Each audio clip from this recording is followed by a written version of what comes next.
Cumprimento a todos os meus irmãos com a paz de Jesus. Seja bem-vindo ao estudo da lição da Escola Sabatina número 3, o Evangelho Eterno. Antes de começar, vamos orar. Pai querido que estás nos céus, aqui estamos na Tua presença, te adorando, porque só o Senhor merece todo louvor e adoração. Pai, Filho e Espírito Santo, estamos aqui buscando a Tua bênção. Derrama sobre nós, querido Jesus, o Teu Santo Espírito, para que Ele viva em mim e nos meus irmãos. Que o Espírito Santo abra nossa mente para compreendermos a Tua mensagem profética para os nossos dias. Ouve a oração do Teu povo. Dá-nos a Tua bênção, pois pedimos em nome de Jesus. Amém. O Evangelho Eterno. O verso áureo: vi outro anjo voando pelo meio do céu, tendo um evangelho eterno para pregar aos que habitam na terra e a cada nação, tribo, língua e povo. Apocalipse 14, verso 6. No antigo Israel, quando os povos pagãos ao redor eram politeístas, adorando múltiplos deuses de madeira, de pedra, a declaração de fé clara e distinta do povo de Israel encontrava-se em Deuteronômio capítulo 6 e o verso 4. Escute, Israel, o Senhor nosso Deus é o único Senhor. Ao longo dos séculos, o ato de cantar o Shema, oração fundamentada na palavra hebraica para ouvir, relembrava os judeus da convicção espiritual que os unia como um povo e que fortalecia a determinação de manter sua identidade singular como adoradores do único Deus verdadeiro. Para os adventistas do sétimo dia, hoje, as três mensagens angélicas de Apocalipse 14 são para nós o Shema. Queridos, elas são nossa profissão de fé, definem quem somos como um povo e descrevem nossa missão no mundo. Em suma, nossa identidade profética singular está descrita em Apocalipse 14, verso 6 ao verso 12, as três mensagens angélicas. É ali que encontramos nossa paixão para proclamar o Evangelho para o mundo. E queridos, nós temos esta missão. Na lição desta semana começaremos um estudo detalhado de Apocalipse 14, verso 6 até o verso 12, mas o faremos com os olhos da graça, enquanto ouvimos Deus falar ao nosso coração. O Evangelho Eterno. Que missão sagrada, que propósito santo Deus nos chamou para esta missão mundial, de preparar um povo para a segunda vinda de Jesus. Somos como João Batista. João Batista preparou o mundo para a primeira vinda de Jesus. E nós fomos chamados para preparar o mundo e preparar um povo para receber Jesus Cristo em glória e majestade. Aleluia! Na parte de domingo, um livro de esperança e de graça. Quando as pessoas pensam no Apocalipse, o que vem à mente delas? Coisas assustadoras, terríveis. Por isso muitos têm medo do Apocalipse. Preferem não estudar o Apocalipse. Aliás, nas igrejas evangélicas, nas igrejas protestantes, na igreja católica, pouca atenção é dada para o livro do Apocalipse. Eles não se interessam nas profecias de Daniel e de Apocalipse. Mas, queridos, embora o Apocalipse fale de bestas, de feras, de símbolos místicos e imagens estranhas, o Apocalipse é um livro de graça. É um livro cheio da graça de Deus. É a revelação de Jesus Cristo. Todos os livros da Bíblia, eles apontam para Jesus, para o Messias. Mas o livro do Apocalipse é o livro que Jesus Cristo escreveu. Ele ditou, ele transmitiu esta mensagem diretamente ao profeta João, lá na ilha de Patmos. O Apocalipse deve tranquilizar você, porque é um livro que está cheio da graça e da esperança. em meio às bestas assustadoras e em meio também a esta perseguição à nossa frente, Deus nos dá razões para nos alegrarmos na sua salvação. O Apocalipse é um livro de esperança. Abra sua Bíblia e vamos ler em Apocalipse capítulo 1, versos 1 até o verso 3. Apocalipse capítulo 1 e então o verso 1 até o verso 3. Você pode ler comigo. Abra sua Bíblia. Aqui em Apocalipse 1, verso 1 até o 3, diz assim: Revelação de Jesus Cristo. Eu amo esta introdução do Apocalipse. É um livro personalizado. Revelação de Jesus Cristo. Para quem? Para você e para mim. Revelação de Jesus Cristo, a qual Deus lhe deu. O Pai lhe deu. Então toda a revelação do Apocalipse é a revelação de Jesus Cristo recebida diretamente do Pai, para mostrar aos seus servos as coisas que brevemente devem acontecer. As coisas que brevemente devem acontecer. Já no início do Apocalipse se revela um livro profético para o futuro. Não estará falando de coisas do passado. Claramente Jesus Cristo está dizendo para mostrar aos seus servos as coisas que brevemente devem acontecer, jogando a sua mente para o futuro. E pelo seu anjo as enviou e as notificou a João, o seu servo, o qual testificou da palavra de Deus e do testemunho de Jesus Cristo e de tudo que tem visto. E o verso 3, bem-aventurado aquele que lê e os que ouvem as palavras desta profecia e guardam as coisas que nela estão escritas, porque o tempo está próximo. Você está entre os bem-aventurados, porque você está estudando o Apocalipse. Você está memorizando as mensagens no Apocalipse. E você está se preparando para o futuro. O futuro para nós é um futuro de glória, de esperança, de arrebatamento para o céu. Queridos, o Apocalipse fortalece em nós as visões do céu, o desejo de estar no céu com o nosso Senhor Jesus Cristo. Leia também em Apocalipse capítulo 14 e o verso 6. Apocalipse 14 e o verso 6. E vi outro anjo voar pelo meio do céu, e tinha o evangelho eterno, para o proclamar aos que habitam sobre a terra, e a toda nação, e tribo, e língua, e povo. Aqui temos a revelação de Deus, que mostrará para você e para mim as coisas que em breve devem acontecer. E é uma mensagem mundial. O Apocalipse é tudo sobre Jesus. É sua mensagem ao seu povo e aplica-se em especial à sua igreja, a última igreja do Apocalipse, igreja de Laodiceia, a igreja dos últimos dias.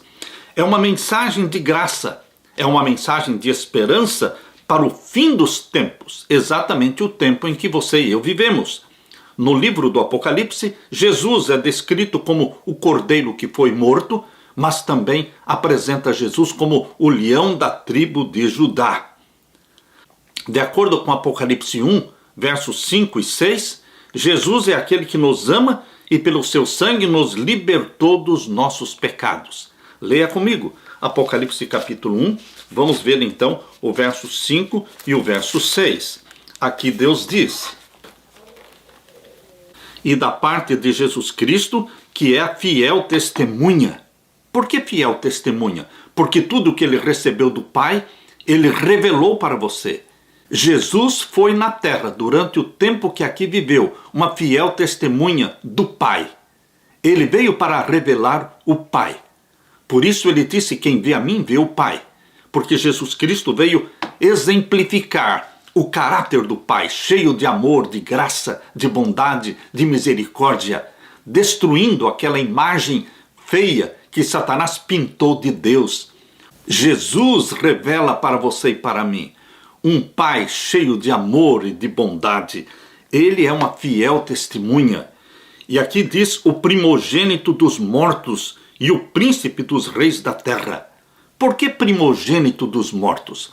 Porque dentre todos os que morreram, ele é o mais importante, ele é o mais excelente. Dele, de Jesus Cristo, todos os mortos dependem. Porque é através de Jesus Cristo que todos os mortos podem ser ressuscitados para ter vida eterna. Por isso, primogênito dos mortos mostra este grau de excelência do nosso Senhor Jesus Cristo, aquele que morreu, mas que ressuscitou. E porque ele morreu e ressuscitou, todos nós também ressuscitaremos. Todos nós também teremos vida e vida plena, vida eterna. Primogênito dos mortos e o príncipe dos reis da terra. Por que príncipe dos reis da terra? Porque as 12 tribos, chamadas pelas 12 tribos de Israel, que povoarão a nova terra. A nova terra estará dividida em 12 grandes nações, chamadas pelos nomes das tribos de Israel. E Jesus Cristo disse que os 12 apóstolos se assentarão em tronos para ocuparem sua posição como reis na nova terra. Mas Jesus Cristo é o príncipe dos reis da terra. Ele é o rei dos reis. Queridos, esta é uma revelação que veio diretamente de Jesus Cristo. Porque em Mateus capítulo 19, verso 27 e 28, Jesus deixou claro que os apóstolos se assentarão em tronos e legislarão, reinarão sobre as 12 tribos de Israel. Mas Jesus é o rei sobre todos os outros 12 reis. Por isso ele é chamado de príncipe dos reis da terra. Aquele que nos ama, uma afirmação do amor de Jesus Cristo por você e por mim, aquele que nos ama e em seu sangue nos lavou dos nossos pecados. Sangue precioso, sangue poderoso, sangue que nos purifica dos nossos pecados, sangue que não somente nos perdoa, mas sangue que também nos traz poder, nos traz vitória sobre o pecado. E no verso 6 diz, e nos fez reis e sacerdotes. Jesus Cristo constituirá reis para legislarem ali na nova terra. Ele será o rei dos reis, reis e sacerdotes, para Deus e seu Pai. A ele glória e poder para todos sempre. Amém. Queridos, que mensagem que conforta a mensagem de Jesus Cristo no Apocalipse. Em Cristo somos perdoados. A graça perdoa nosso passado. A graça nos dá poder para o presente, para vencermos o pecado. E a graça nos oferece esperança para o nosso futuro glorioso. Ou seja, em Jesus somos libertos da penalidade do pecado. Em Jesus somos libertos do poder e do domínio do pecado sobre nós. Aleluia por isso. E em Jesus Cristo seremos muito em breve, na sua segunda vinda, libertos para sempre da presença do pecado. Porque o nosso corpo mortal será revestido da imortalidade. A natureza pecaminosa deixará de existir e nós teremos unicamente a natureza santa espiritual de Jesus Cristo em nós para todo sempre.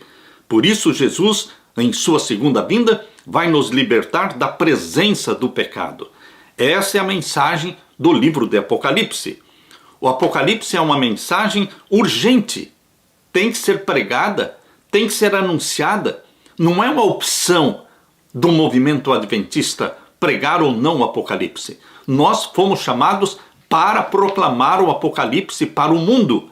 O Apocalipse é uma mensagem urgente, cuja proclamação é retratada primeiro como um anjo que voa rapidamente no meio do céu, tendo o Evangelho eterno.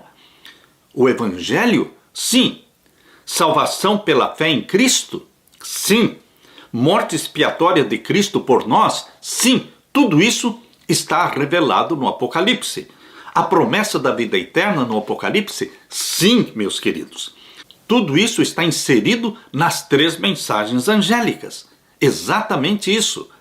Não é de admirar, queridos, que sejam mensagens cheias de graça, repletas da esperança, repletas de promessas para nós que somos seres fragilizados, sofridos neste mundo de pecado.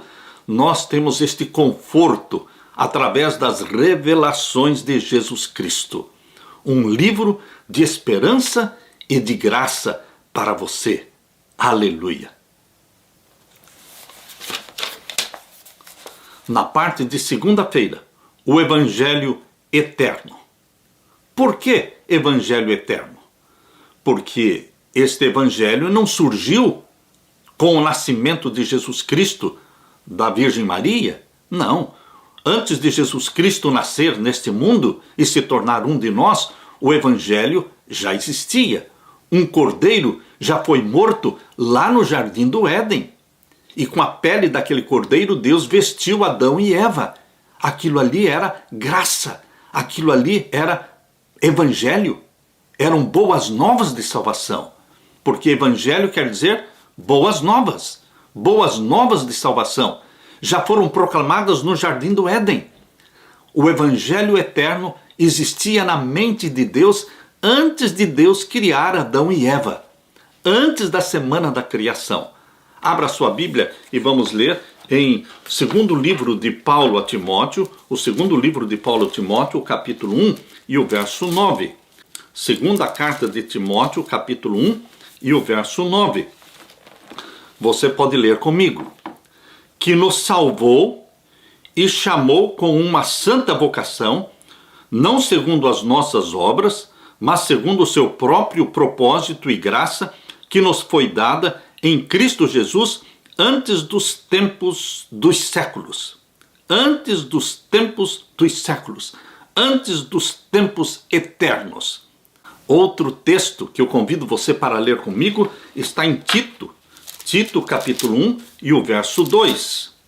Tito capítulo 1 e o verso 2. Leia comigo.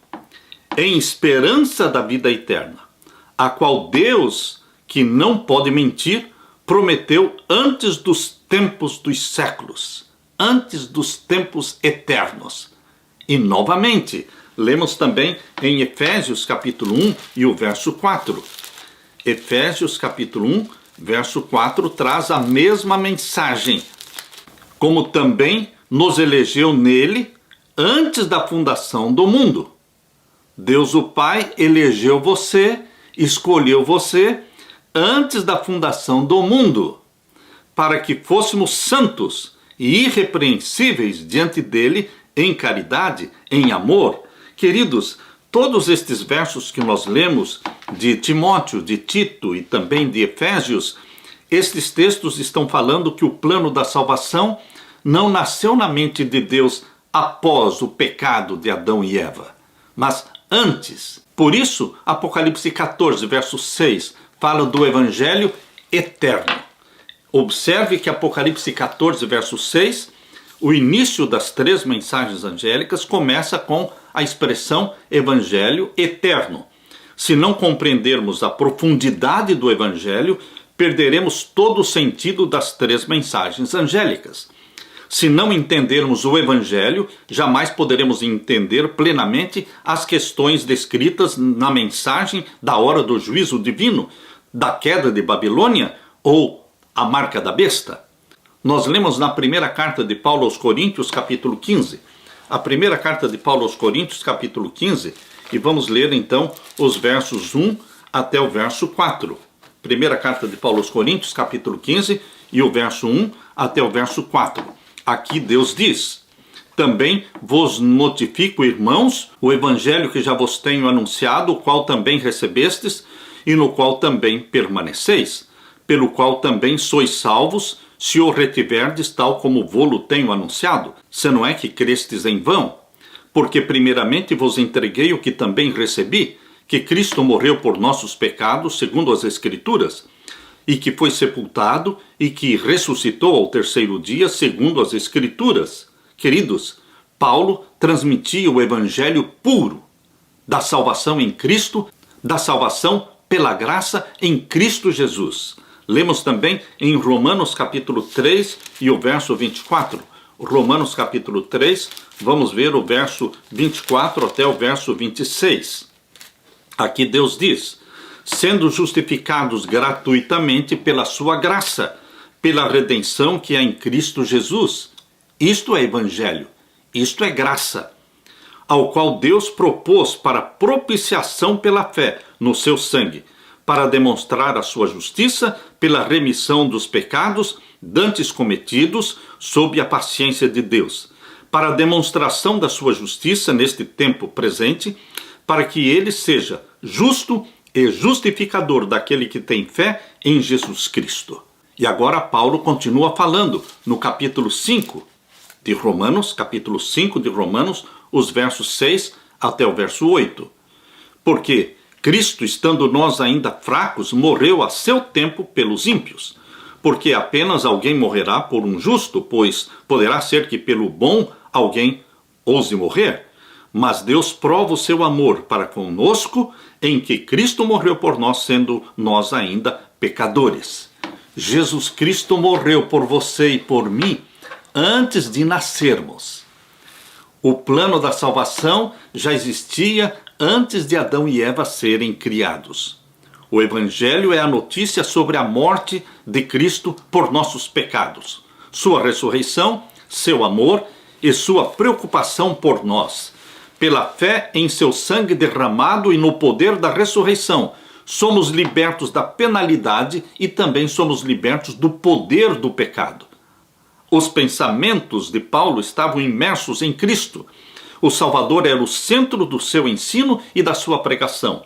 O Cristo crucificado o redimiu da condenação e da culpa do passado. O Cristo ressurreto lhe deu poder para o presente e o Cristo que voltará lhe deu esperança para o futuro.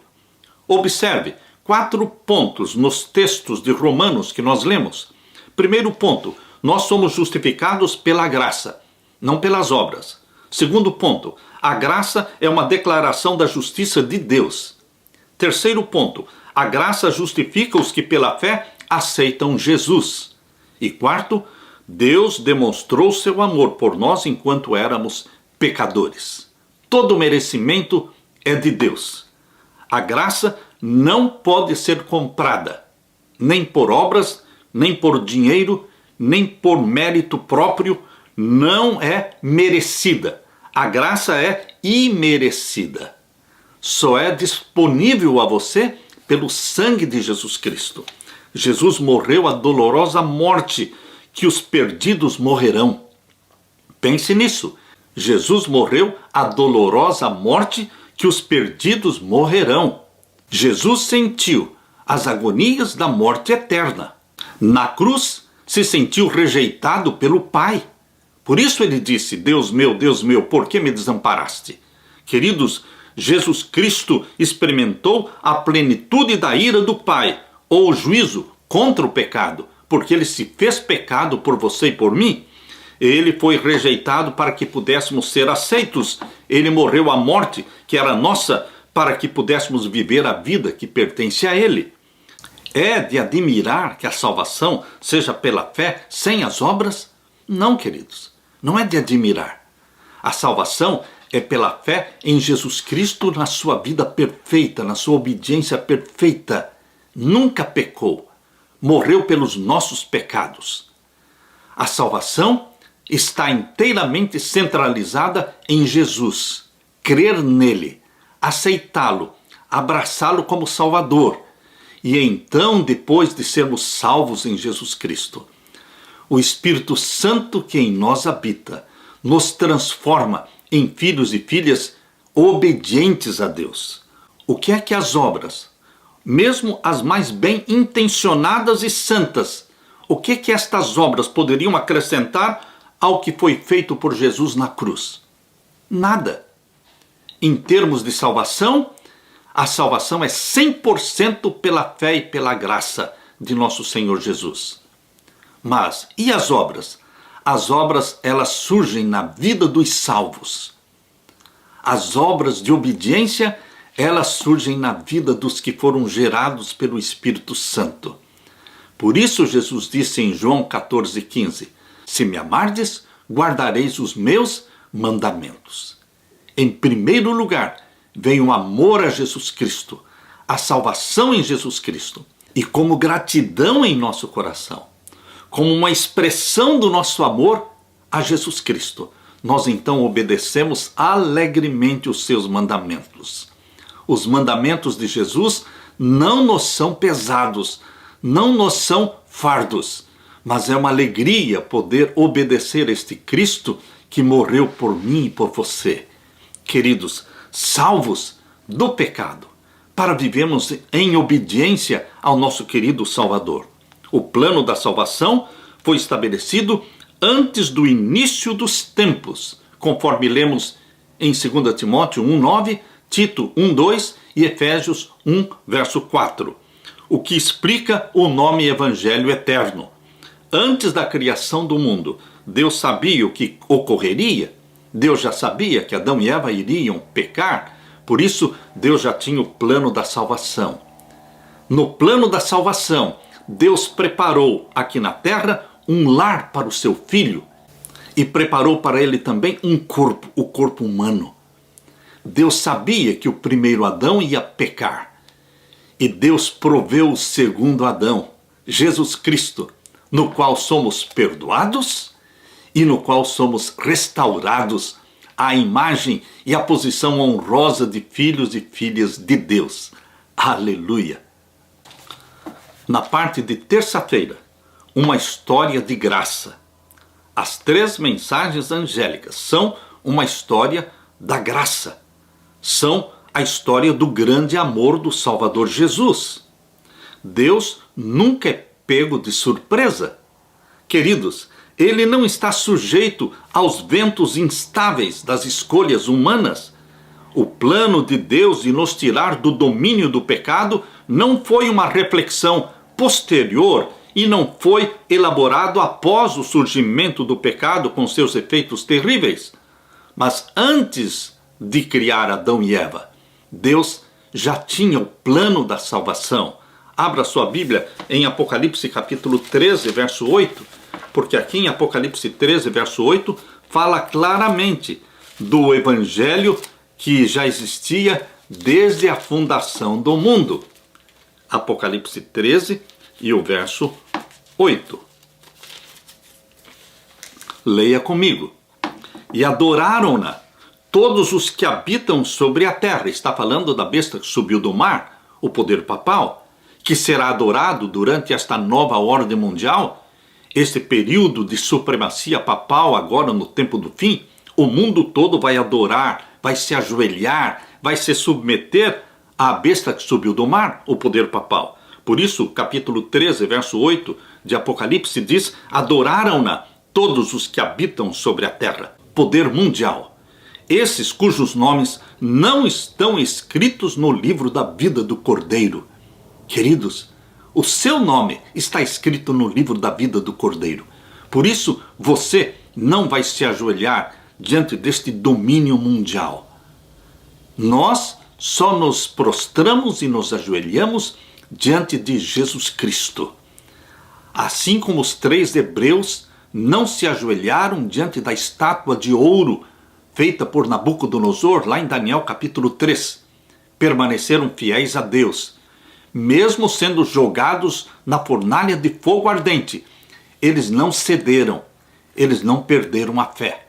Deus proveu salvação para eles. Deus proverá salvação para você, libertação para você, meu querido irmão, que permanece firme na fé em Jesus Cristo e a Ele somente adora. Por isso o Apocalipse 13, verso 8 deixa claro que todos os que se submeterem a esse domínio mundial do poder papal não têm o seu nome escrito no livro da vida do Cordeiro. E o finalzinho do verso 8 diz que foi morto desde a fundação do mundo. Jesus foi morto desde a fundação do mundo, porque o plano, a provisão para o pecado de Adão e Eva já foi feita antes da criação. A Bíblia também declara na primeira carta de Pedro. A primeira carta de Pedro, capítulo 1 e o verso 18 a 20. Abra sua Bíblia.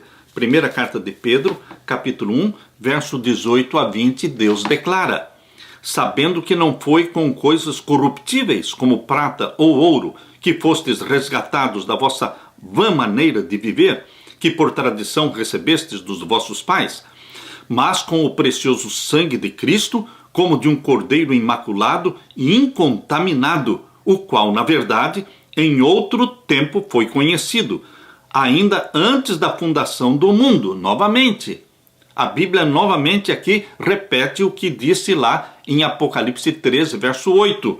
Antes da fundação do mundo, mas manifestado nestes últimos tempos por amor de vós. Antes da fundação do mundo, Deus fez o plano da salvação, a graça divina. Por isso é o Evangelho eterno. Queridos, a expressão Evangelho eterno fala do passado, do presente e do futuro. Quando Deus criou a humanidade com a capacidade de fazer escolhas morais, Ele previu que o ser humano faria escolhas erradas. Uma vez que as suas criaturas tinham a capacidade de escolher, elas tinham também a capacidade de se rebelar contra a amorosa natureza divina. A única maneira de evitar isso seria criar robôs controlados e manipulados por algum plano cósmico. Mas Deus não criou robôs. Deus criou seres pensantes.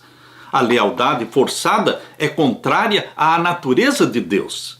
O amor requer escolha. E uma vez que os seres recebem o poder da escolha, existe a possibilidade de fazer escolhas erradas. Portanto, o plano da salvação foi concebido na mente de Deus antes da rebelião de nossos primeiros pais lá no Jardim do Éden. O plano da salvação está escrito ali no livro Desejado de Todas as Nações, na página 11. O plano da salvação, o plano da nossa redenção, não foi um pensamento posterior, formulado depois da queda de Adão. Foi antes a revelação do mistério guardado em silêncio nos tempos eternos. Foi um desdobramento dos princípios que desde os séculos da eternidade tem sido o fundamento do trono de Deus. O Evangelho eterno fala não só do passado e do presente, mas é a base de um futuro cheio, pleno de esperança. Fala de viver eternamente com Jesus, com aquele cujo coração anseia estar conosco para sempre. Efésios capítulo 1, verso 4. Fala que antes da fundação do mundo, você foi escolhido por Deus. Queridos, Deus escolhe todo ser que nasce nesta terra. Deus escolhe a salvação dele. Mas, por que a maioria vai se perder? Porque não basta Deus ter escolhido você. Você tem que escolher aceitar a escolha de Deus. Deus me escolheu para a salvação, mas eu tenho que aceitar a escolha de Deus. Com o livre-arbítrio que Deus nos dá, nós poderemos dizer não para Deus. Eu não quero o céu. Eu não aceito a Jesus como meu Salvador. Queridos, infelizmente a maioria rejeita a escolha feita por Deus. Você foi escolhido por Deus para a vida eterna, para a salvação. Mas você e eu temos que escolher, aceitar a escolha de Deus. Aleluia! Na parte de quarta-feira, em todo o mundo, o movimento adventista nasceu para ser mundial. Não era para ser um movimento que anunciaria a mensagem de Deus na América do Norte ou somente na América do Sul. Não, queridos. Era para ser uma mensagem mundial. Por isso, teria que ser anunciada em todos os países do mundo. Isto significa que a mensagem do Evangelho eterno tem que chegar aos 235 países reconhecidos pela Organização das Nações Unidas. Em todo o mundo. Assim diz em Apocalipse 14, verso 6. Abra sua Bíblia. Apocalipse capítulo 14 e o verso 6. Queremos ler novamente Apocalipse 14, verso 6. Leia comigo. Vi outro anjo voar pelo meio do céu e tinha o Evangelho eterno. Para quê? Para o proclamar aos que habitam sobre a terra e a toda nação, e tribo, e língua, e povo. Proclamadores, pregadores, possuídos pelo Espírito Santo, destemidos, deveremos corajosamente proclamar este Evangelho eterno que Deus nos incumbiu de proclamar ao mundo. De acordo com a urgente mensagem do primeiro anjo para o tempo do fim, o Evangelho eterno deve ser proclamado a cada nação, tribo, língua e povo. Essa é uma missão tão grandiosa, tão extensa, imensa e abrangente que envolve toda a nossa vida. Exige nossos melhores esforços e requer nosso total comprometimento. Isso faz com que deixemos a preocupação com os nossos interesses e nos voltemos à paixão pelo serviço de Jesus Cristo, que nos inspira com algo maior do que nós mesmos e nos leva para além dos confins estreitos da nossa mente para uma visão mais grandiosa. Mateus capítulo 28, versos 19 e 20. Aqui está a missão dada por Jesus Cristo aos seus discípulos. Mas lembre-se, você é discípulo de Jesus Cristo. Então, quando você lê a mensagem de Jesus para os discípulos, entenda que esta é uma mensagem para você e para mim. Mateus capítulo 28 e os versos 19 e 20. Portanto, ide. Está aqui o ide, a ordem de Deus. Nós obedecemos, nós não questionamos a ordem de Deus. Nós fomos chamados para esta missão. Ide, ensinai todas as nações, batizando-as em nome do Pai, do Filho e do Espírito Santo. Esta é a ordem de Deus para você.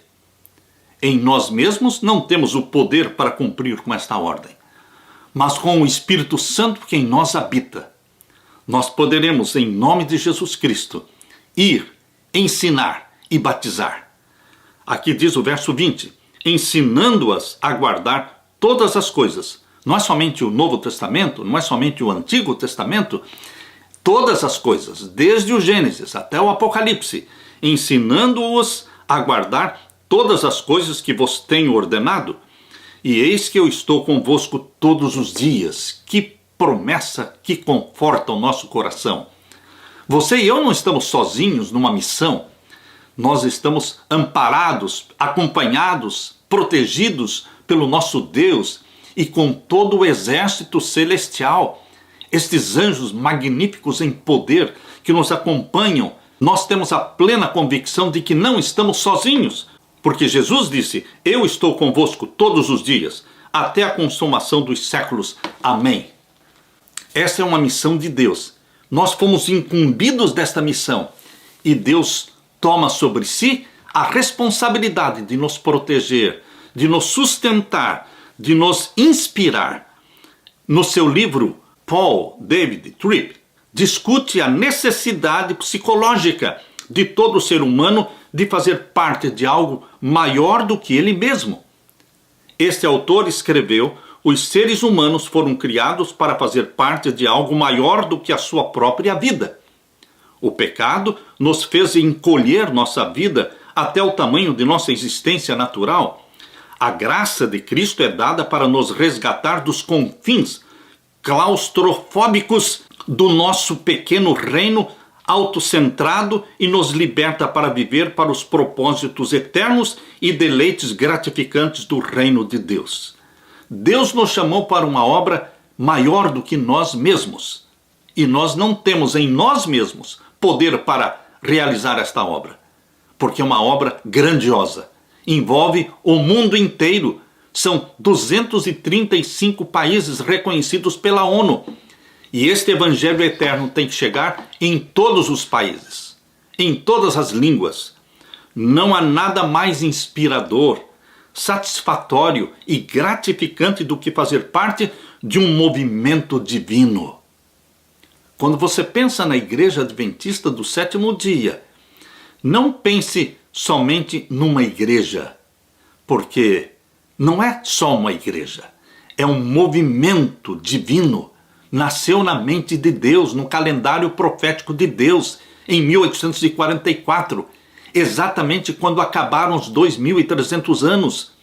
457 é o ano que deu início à grande profecia dos 2.300 anos, 457 a.C., e terminou em 1844 depois de Cristo. Ali está o calendário profético de Deus, o nascimento proclamado de um movimento mundial, profético mundial, criado por Deus para realizar uma tarefa muito maior, mais abrangente do que qualquer ser humano poderia realizar. A comissão, a ordem dada por Deus e descrita em Apocalipse 14, é a maior tarefa confiada à igreja.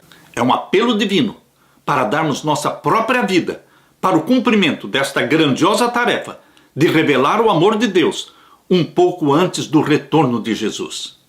Nós somos a última geração desta terra. Temos que ter isso em mente. Nós pertencemos não somente a uma igreja, chamada Igreja Adventista do Sétimo Dia. É mais do que igreja. É um movimento. Movimento é algo que está em ação. Ação missionária. Você, quando lê a descrição da Igreja Adventista na profecia de Laodiceia, em Apocalipse capítulo 3, ali fala que a igreja de Laodiceia é morna. É possível, meu querido irmão, é possível sim a igreja ser morna. Ela está morna. Mas não é possível existir um movimento morno. Porque movimento já está falando de algo que está em ação, movendo-se para frente, cumprindo com a missão de Deus. Fazer parte de um movimento significa ter visão mundial, visão profética. Significa viver com um propósito santo e sagrado de anunciar a mensagem da salvação ao mundo inteiro, até que Jesus venha. Aleluia! Na parte de quinta-feira, um movimento missionário. Minha pergunta para você, meu querido irmão, minha querida irmã, minha pergunta para você: você faz parte do movimento profético adventista ou você faz parte somente da Igreja Adventista do Sétimo Dia? Queridos, o desafio de Deus para nós é que sejamos parte deste movimento profético. Por meio do estudo da Bíblia, os primeiros adventistas tiveram uma compreensão cada vez maior das três mensagens angélicas. Perceberam que Deus tinha uma mensagem para esta geração, uma mensagem urgente que deveria ser proclamada a toda nação, tribo, língua e povo, a fim de preparar o mundo para o retorno de Jesus. Essas mensagens têm motivado as missões adventistas desde os seus primórdios. Em 1874, a Igreja Adventista oficialmente enviou seu primeiro missionário adventista para a Europa, em 1874. O seu nome era John Andrews, conhecido como J.N. Andrews. Mas, queridos, antes de 1874, 10 anos antes, em 1864, um padre convertido a Jesus Cristo e que amava a mensagem adventista se voluntariou para ser missionário na Europa. Tentou conseguir recursos para fazer esta viagem missionária. Não conseguiu, mas finalmente ele conseguiu o apoio financeiro de um outro grupo adventista que guardava o domingo e não o sábado. Eles o financiaram para que fosse como missionário para a Europa. O nome dele era Michael Sejowski. Michael Sejowski, em 1864, foi para a Europa. E ali ele não pregou a mensagem dos adventistas que guardavam o domingo, mas ele pregou a mensagem dos adventistas do sétimo dia, salvando milhares de almas. 10 anos depois, em 1874, J.N. Andrews chegou na Europa como o primeiro missionário oficialmente enviado pela igreja. Queridos, a missão da igreja envolve o mundo inteiro. Andrews falava pelo menos 7 línguas. Podia repetir o Novo Testamento inteiro, de cor, de memória, e conhecia a maior parte do Antigo Testamento.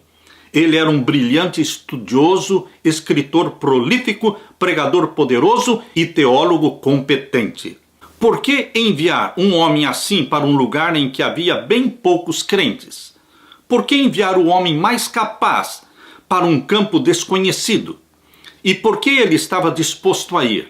Sua esposa tinha morrido alguns anos antes. Por que Andrews deixaria a sua família e os seus amigos na América do Norte e navegaria com seus 2 filhos para uma terra desconhecida, arriscando tudo pela causa de Jesus? Por que ele fez isso? Só uma razão pode ser encontrada. Ele, J.N. Andrews, acreditava que Jesus em breve voltaria, que a mensagem da verdade para o tempo do fim deveria ser pregada ao mundo todo. Em nossa história, os missionários mais brilhantes e capazes foram aos confins da terra para pregar a mensagem dos últimos dias. Foram professores, foram médicos, pastores, agricultores, mecânicos, carpinteiros, comerciantes. Alguns eram funcionários da igreja, outros eram leigos que acreditavam que Jesus voltaria em breve. Queridos, a missão ainda não acabou. Nós temos muito a ser feito ainda na pregação do Evangelho. São 235 países no mundo e a mensagem adventista só chegou em 210 países do mundo. Existem ainda pelo menos 25 países que nunca ouviram falar do movimento adventista do sétimo dia, das 3 mensagens angélicas. Eis aí a missão para você e para mim. O Evangelho eterno. Apocalipse 14:6 está falando que este Evangelho tem que ser proclamado a toda a nação, tribo, língua e povo. Atos capítulo 1, verso 8, diz Jesus Cristo para os discípulos: vocês receberão o batismo do Espírito Santo, e então sereis minhas testemunhas, primeiramente em Jerusalém, depois na Judéia, depois na Samaria e em todos os confins da terra. A missão de Deus para os seus discípulos envolve você, envolve a mim. Mateus 24:14. E este evangelho do reino será pregado em todo o mundo, em testemunho a todas as pessoas, e então virá o fim. Queridos, Deus tem um chamado para você. A pregação do evangelho eterno salta as fronteiras geográficas, penetra as áreas mais remotas da terra, atinge as pessoas de todas as línguas e culturas. Por fim, impactará o mundo inteiro. Como é fascinante saber que a nossa mensagem até agora chegou a mais de 210 países. Mas são 235 países. Eis aí o desafio de Deus para você. Eu pergunto, você faz parte somente da Igreja Adventista do Sétimo Dia? Ou você faz parte do movimento profético mundial criado por Deus? Seja parte do movimento.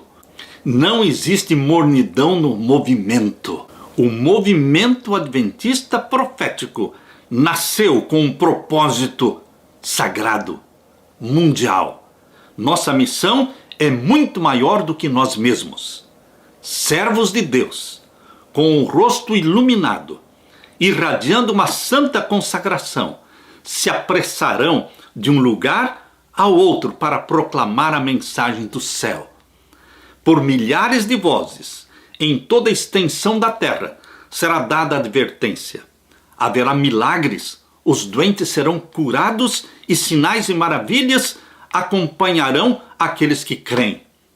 Satanás também realizará seus falsos milagres, fazendo até mesmo descer fogo do céu diante do povo. Assim, os habitantes da terra terão que tomar a sua decisão. O grande conflito, página 508 e 509. Eis aí o desafio de Deus para você, meu querido irmão. Seja parte do movimento profético adventista mundial.